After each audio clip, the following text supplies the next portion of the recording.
मफाद आमा का ये मैसेज ज़िले इंतज़ामिया फैसलाबाद।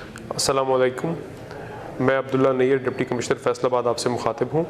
फैसलाबाद में 27 नवंबर को पोलियो की NID कैंपेन का आगाज़ हो चुका हुआ है और ये कैंपेन 3 दिसंबर तक जारी रहेगी। इस कैंपेन के दौरान मजमूई तौर पर हम 15,36,000 से ज़ायद बच्चों को वैक्सीनेट करेंगे और ये कैंपेन इसलिए इम्पॉर्टेंट है क्योंकि ये इस साल की सबसे आखिरी कैंपेन है।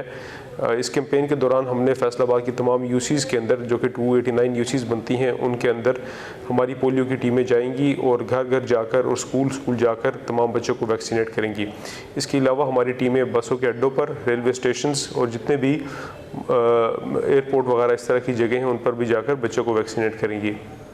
मेरी फैसलाबाद के तमाम शहरियों से गुजारिश है कि इस कैंपेन में हमारे साथ ताउन करें और जहाँ जहाँ भी आपके पास पोलियो की टीम्स आती हैं, चाहे बच्चे फैसलाबाद के रहने वाले हैं या कोई मुसाफिर बच्चे अगर आपके घर आए हुए हैं तो उनको लाजमी वैक्सीनेट करवाएं। जिसके दौरान पोलियो टीमें घर घर जाकर 5 साल तक की उम्र के बच्चों को पोलियो जैसे मुज़ी मर्ज से बचाव के हिफाजती खतरे पिला रही हैं। वालिदैन से गुजारिश है कि वो टीमों से ताउन करें और अपने 5 साल तक की उम्र के बच्चों को पोलियो से महफूज बनाने के लिए हिफाजती कतरे पिलाकर कौमी जिम्मेदारी अदा करें। 5 साल तक की उम्र के बच्चों के लिए 2 कतरे हर बच्चा हर बार। आपका ताउन सेहत का ज़ामिन। ज़िले इंतज़ामिया फैसलाबाद।